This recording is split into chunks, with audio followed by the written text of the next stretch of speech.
Welcome back. Now, when you think of indoor environmental wellness, what comes to mind? I bet for most people, it's the outside environment.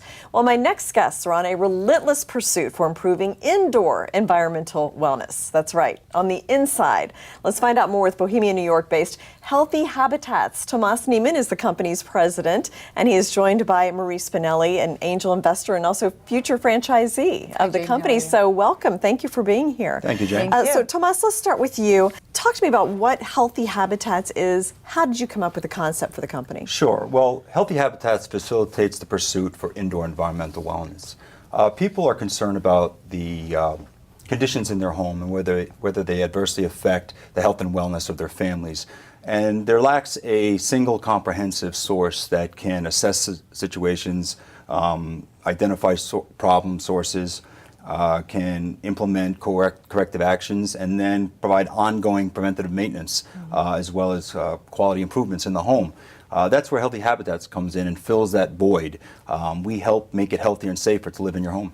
So what exactly are we talking about? Like air quality, maybe mold? I mean, what exactly is it? Sure. When we think of the environment, we think of outdoor environment, as you mentioned. People are concerned about air pollution, water pollution, ozone layers, and things of that nature. We fail to realize that we spend about 90 to 98% of our time indoors. Now, when we think of the outdoor environment, we've got local, city, state, regulatory organizations and guidelines that help us navigate through that. And we've had that for many, many decades. But who's helping us on the inside? We're basically building these vaults, and we don't have ventilation and fresh air coming in, stale air going out.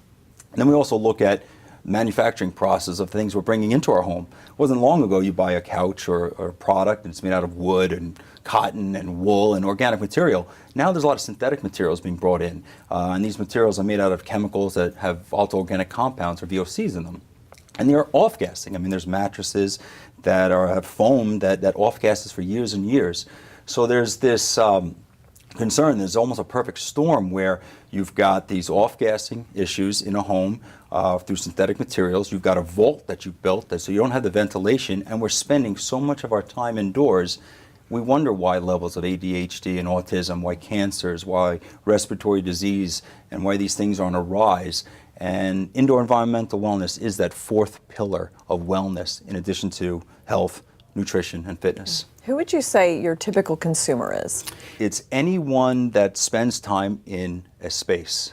Our residential consumer is our core business right now, but we're expanding into other areas, industrial and commercial space as well. How did you get introduced to Healthy Habitats and believe in it enough to become an investor? Well, Jane, I come from the environmental field.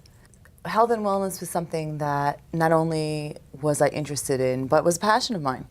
So my husband and I came to a point in our professional careers where we decided we wanted to take control of our own destiny and look into a business opportunity for ourselves.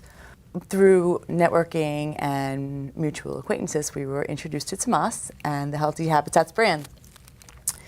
Our conversations led us down a path where we realized that this brand was something that met all our needs. An industry I was familiar with, a niche that we were passionate in, and an industry that had so much potential growth.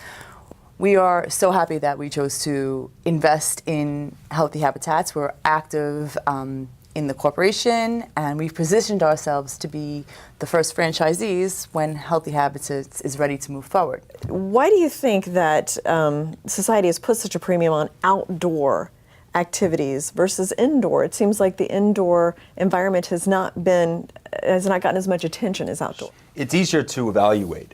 You don't have access to homes necessarily. These federal agencies or local state agencies don't have access.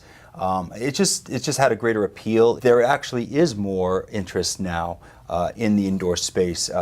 Coincidentally, while we were developing the brand and developing the business, there's been an organization at play developing the WELL standard, which is now at global levels. So how can someone find out more about Healthy Habitats? Sure. Well, we have obviously our website, like everybody does, Health eHabitats or bringhealthyhome.com. Thank you, Tomas Niemann, and also Marie Spinelli, for joining us today and sharing the story of Healthy Habitats. And best of luck to you as you look to grow. Thank you, Jane. And up next, Ken Evzeroff and I will have the cheesiest story ever in the history of New to the Street. Cheesy in a good way. Trust me, you'll definitely want to sink your teeth into this one. That's next.